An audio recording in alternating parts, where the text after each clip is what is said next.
SummerSlam is less than 14 days away, so you bet your ass that WWE needed to pull something out of its backside that made you go, oh my gosh, I'm excited about the biggest event of the summer. To be fair to them, they kind of did, because this episode of Raw wasn't too shabby at all. It doesn't mean it's perfect, but there is a load of good that we're going to talk about, but there's a bit of bad as well, which is good, because this is ups and downs, and let's up those downs for Monday Night Raw.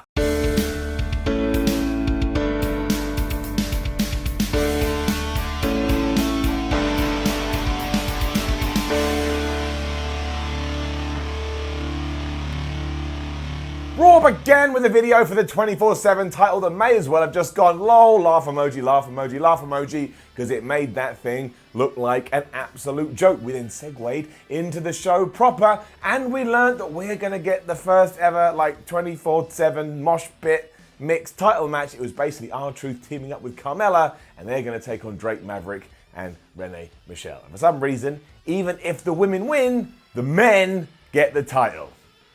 Makes sense to me. Michael Cole also told us during this that it's history in the making, and while that is literally true, Michael Cole says it like this is some kind of monumental event. The problem is he does that with everything. So you cut backstage and you see Heath Slater drinking some water for the first time. Michael Cole goes, oh my gosh, it's historical. Calm down. Look though, this was a lot of dumb fun, as the 24/7 title usually is, and surrounding the ring were the usual nerds that are so desperate to get their hands on this championship, and R-Truth won with a flapjack suplex in around about 2 minutes. It was nice and short. Give it up. Afterwards, all these Poindexters did jump in the ring because the 24/7 rule was brought back into action, and they all piled on to R-Truth. But as it turned out, Mike Kanellis was on the bottom of that pile. He got the 1, 2, 3, and he is your brand new 24/7 champion. Terrified, because obviously as soon as you get this, everybody wants to try and murder you, he ran to the back and he found a room and he locked himself in because he's smart. He was so scared though he wouldn't let anybody in, including wife Maria, until wife Maria told him, if you don't do this, I'm going to kick you in the vagina. Yeah. I will say that all of this felt different, and they did frame all the 24/7 stuff in a different light. And therefore, that's why I got a little bit of a, I was going to say a kick out of it, but as we know, kicking now refers to the groinal region. But the line did make me laugh, mostly because I was so surprised you don't really hear about that stuff on Raw. It was then a gauntlet match to see who was going to be the #1 contender for the United States title. And all you need to know is that it featured Ricochet, it featured Cesaro, it featured Andrade, it featured Rey Mysterio, and it featured Sami Zayn. And in what world is that going to be bad? Give it up. It began with Cesaro versus Rey, which was like watching a bird beautifully soaring in the sky. And it also underlined that we are done with this whole we can't wrestle in the ad breaks nonsense, because we did wrestle through the ad breaks, and doesn't it make for a better, more sensical episode of Raw? I know that I had nothing to do with it, but just for fun, I'm going to pretend I had everything to do with it. There was no tomfoolery here, other than, again, Michael Cole going, oh, I wonder who Rey Mysterio's opponent's going to be, even though Cesaro's music was playing. Rey did get the win after the frog splash. I just want to point out that Cesaro is so good, he is going to be remembered fondly. That makes it sound like he's dead.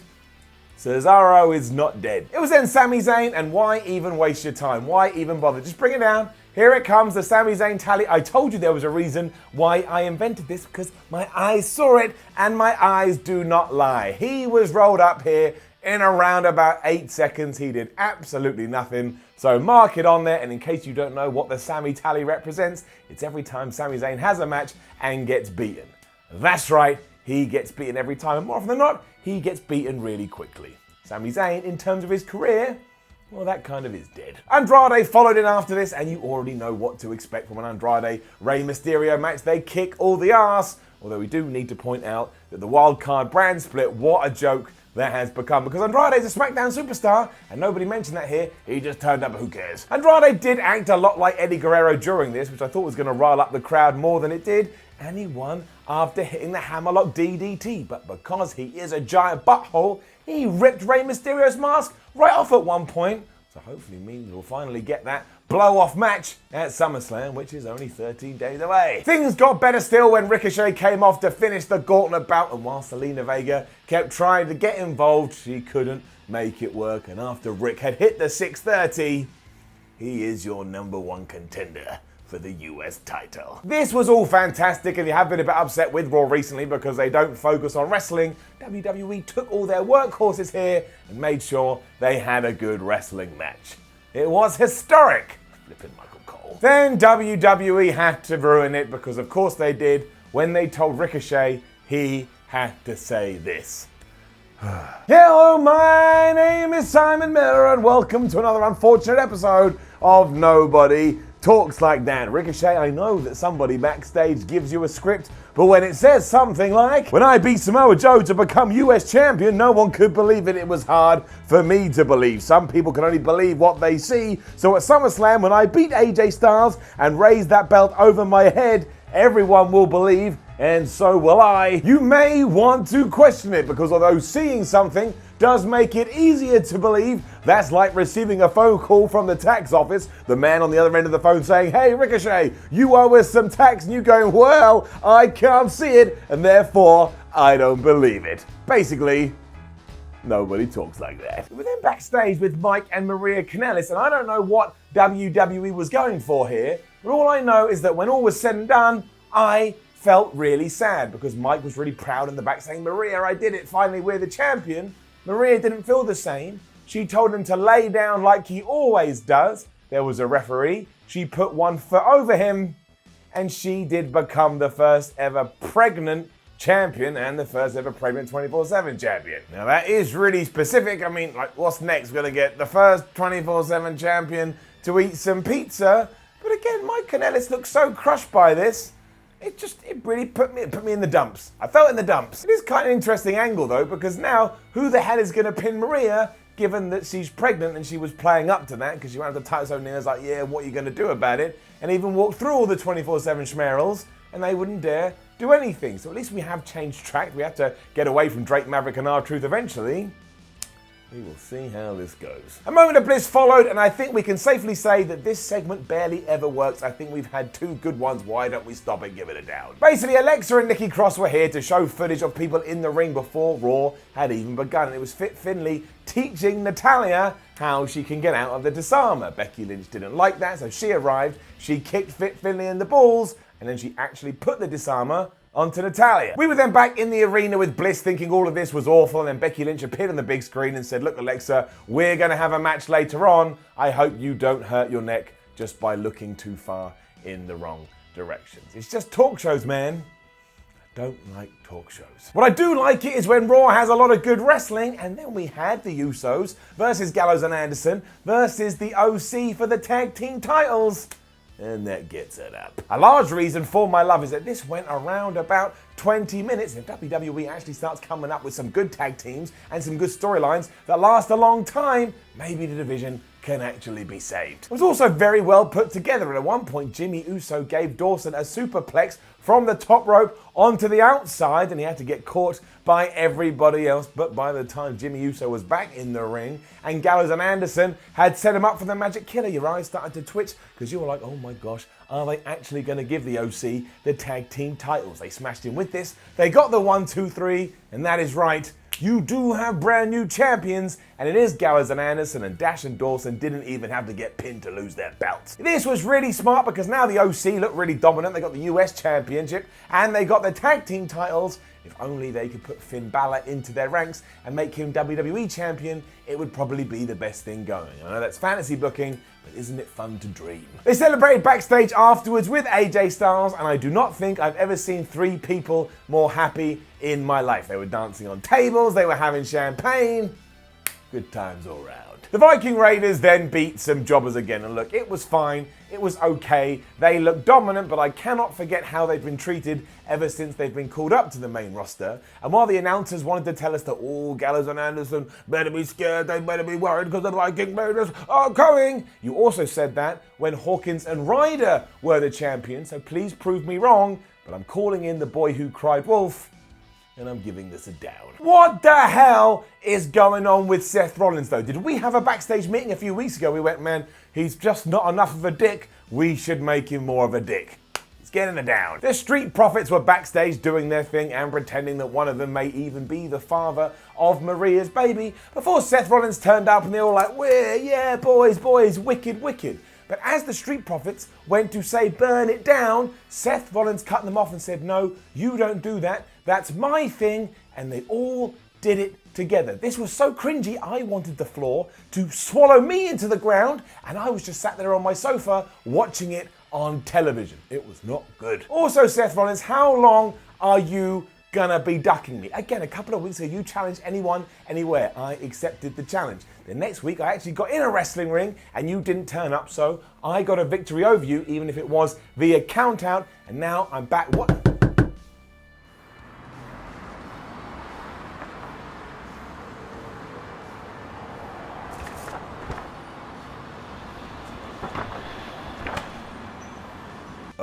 At least the follow-up to that Alexa Bliss segment earlier on was alright. Give it up. It was Becky Lynch versus Alexa Bliss in a match that was more than fine until Alexa Bliss hurt her ankle. Oh my gosh, what are we going to do? Nikki Cross was really mad about this because you don't hurt her best friend. So then we had Becky Lynch versus Nikki Cross, and Becky Lynch just beat Nikki Cross in around about, 2 minutes? I mean, the first match was better than the second match, but whatever. At least now we have established that Alexa Bliss and Nikki Cross are actual friends. I mean, I think we could have had more fun than that, but whatever. Obviously, Alexa was faking, and as soon as Nikki Cross had been pinned, she got in the ring, and those two started to beat down Becky Lynch until Natalya arrived to chase them off. Now, why they left the ring, I have no idea. Because if I saw Natalya coming, I'd been like, well, I know she hates Becky Lynch. She'll probably help us, and I would have been right because Natalya put Becky Lynch in the sharpshooter. Our Canadian hero was then interviewed backstage, and you know what, Michael Cole? You were right, because there is history happening here on Ups and Downs. Roll it. Hello everybody and welcome to yet another episode of Nobody Talks Like That with me, Simon Miller. Natalya, did you take some drugs before you said, it's not about making friends, it's about being professional? And after SummerSlam, when I beat Becky Lynch, she's not gonna want to shake my hand, and I'm not gonna shake her hand, even if she gave me her hand. In fact, I'd like to challenge Becky to a submission match, but I don't think the man has the guts to accept my challenge. And that's why I'm not going to issue it. No word of a lie, Natalya. Everything you said was actually a waste of breath. It's like me going up to you going, hey Natalya, how are you? Actually, scratch that. I don't care how you are. One day we're all going to be on our deathbeds. You're definitely going to regret this. Because nobody talks like that. 2 Nobody Talks Like That segments in one episode of Ups and Downs. I mean, things may be changing on Raw, but what isn't is the bizarre verbiage, because nobody talks like that. Maria was then doing a photo shoot and decided to just absolutely belittle Braun Strowman. He turned up, Maria was like, hey big boy, you want to have some sex with me? I mean, she didn't say that, but she's like, oh, you look all big and strong. And Braun Strowman, the man who at one point everybody believed was going to be Universal Champion by now, just did this.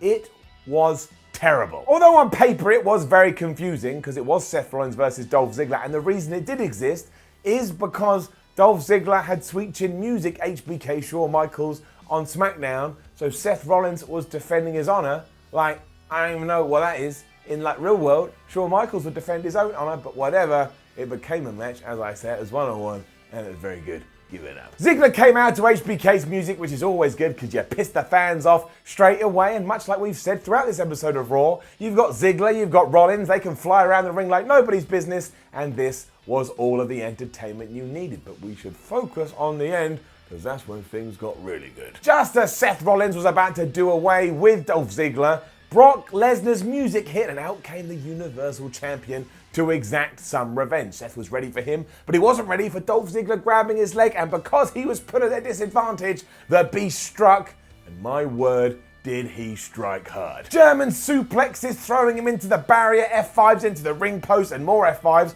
onto a chair, which smashed Seth Rollins right in the mouth. It actually looked like Brock Lesnar had killed Seth Rollins. He was bleeding from the mouth, he's making all these noises like a wounded goat, like meh, meh, meh. But I genuinely thought, oh my gosh, maybe Seth he's in trouble. This was so brutal that even Paul Heyman was on his knees saying, Brock Lesnar, please, you've got to stop, you've gone too far. And the only thing WWE could have done to top this off is have that Simpson gif of the kid going, stop, stop, he's already dead. Genuinely horrendous from start to finish. The only real issue is that Brock came across like such a badass, I kind of want him to win at SummerSlam, especially because, as we talked about, Seth Rollins comes across like a massive geek. We do still have a good few weeks before SummerSlam, so maybe we can build that. However, given that I'm not done telling you about this beatdown, if we see Seth Rollins before that pay-per-view, I am going to lose my shib. Because as Seth was being stretchered to the ambulance as Becky Lynch and the Usos and Roman Reigns looked on,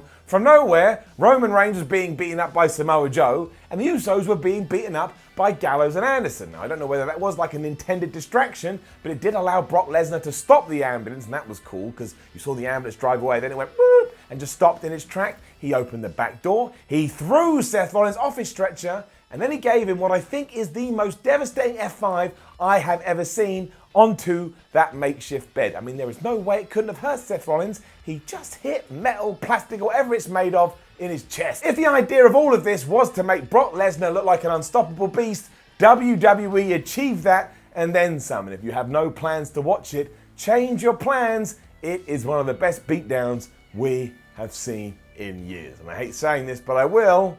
It was very Attitude Era-esque. It was then meant to be the Samoan Summit, which WWE had announced over the weekend on social media, and we cannot allow WWE to get away with that. I mean, what is next? The Caucasian Corner? Hey everyone, welcome to the Caucasian Corner, because I am Caucasian and I thought a catchy title would sound good on social media. Look what I can do! That's right, I'm a sheep now, because why not? Sheep and Caucasian people kind of look similar to each other, even though they don't. I don't know, I just really want ratings. Don't do skits based on names you made up because they sound catchy. Also, don't base it on people's heritage. Heritage is important and you should be proud of your heritage or your lineage. You could spin it to say that kind of offensive. What this actually became, though, was awesome. Give it up. Joe wasn't having any of this, given that a fight had just happened in the backstage area, so he was like, I'm cancelling the Samoan Summit. Roman Reigns, get your behind out here so I can continue to kick it, because he is Roman Reigns. He agreed,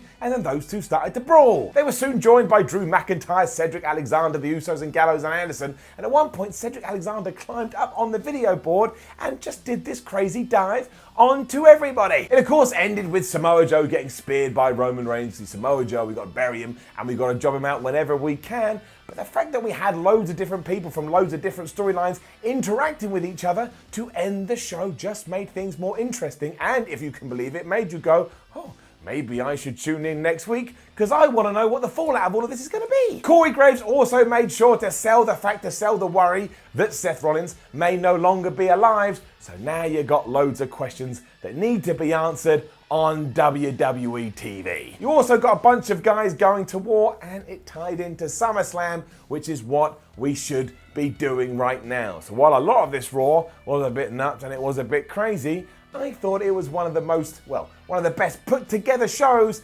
WWE has done in a long damn time. It wasn't overly confusing. We moved the stories forward where we had to, and it made me a very happy man. So get that arrow spinning, look at it twirl, it's get it up. Now don't forget to leave a comment below and let us know what you thought about last night's episode of Raw. Like, share and subscribe. Head over to WhatCulture.com, read yourself some articles. Follow WhatCulture on Twitter at WhatCulture WWE, and watch more videos here on WhatCulture Wrestling. My name is Simon from WhatCulture. Thank you very much for watching, and make sure you come back tomorrow at 2 p.m. BST on that Wednesday when we up those downs for Smackadown.